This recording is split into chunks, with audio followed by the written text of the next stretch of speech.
கடுமையான எச்சரிக்கை எது? ஹசரத் முஹம்மது இப்னு அப்துல்லா இப்னு ஜஹர் ரலியல்லாஹு அன்ஹு அவர்கள் அறிவிக்கின்றார்கள், நாங்கள் ஒரு நாள் பள்ளியில் ஜனாசா கொண்டு வந்து வைக்கப்படும் மைதானத்தில் அமர்ந்திருந்தோம். ரசூலுல்லாஹி ஸல்லல்லாஹு அலைஹி வஸல்லம் அவர்களும் எங்களுக்கு மத்தியில் அமர்ந்திருந்தார்கள்.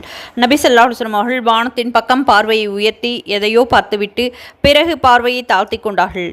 ஒரு விதமான சிந்தனை வயப்பட்டவர்களாக தங்களது கரத்தை புனிதமான நெற்றியின் மீது வைத்த வண்ணம், சுபஹானல்லாஹ், எந்த அளவு கடுமையான எச்சரிக்கை இறங்கி இருக்கின்றது என்று கூறினார்கள். ஹசரத் முஹம்மது இப்னு அப்துல்லா ரலியல்லாஹு அன்ஹு அவர்கள் கூறுகிறார்கள், அந்த பகலும் அந்த இரவும் விடியும் வரை நாங்கள் அனைவரும் மௌனமாக இருந்தோம். அந்த மௌனத்தை நாங்கள் நல்லதென்று நினைக்கவில்லை. பிறகு காலையில் நான் ரசூலுல்லாஹி ஸல்லல்லாஹு அலைஹி வஸல்லம் அவர்களிடம் என்ன கடுமையான எச்சரிக்கை இறங்கியுள்ளது என்று கேட்டேன். கடுமையான எச்சரிக்கை கடன் சம்பந்தமாக இறங்கியுள்ளது.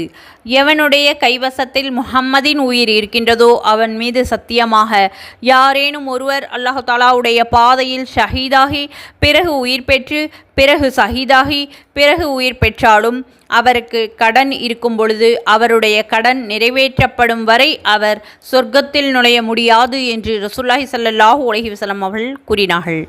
நூல் முஸ்னத் அஹ்மத். ஹஸ்ரத் அப்துல்லா இப்னு ஜஃபர் ரலியல்லாஹு அன்ஹு அவர்கள் அறிவிக்கின்றார்கள், கடன் பட்டவர் தன்னுடைய கடனை நிறைவேற்றும் வரை அல்லாஹ் தஆலா கடன் பட்டவரோடு இருக்கின்றான். ஆனால் ஒரு நிபந்தனை, அல்லாஹ் வெறுக்கின்ற விஷயங்களுக்காக கடன் வாங்கியிருக்கக்கூடாது என்று ரசூலுல்லாஹி ஸல்லல்லாஹு அலைஹி வஸல்லம் அவர்கள் கூறினார்கள்.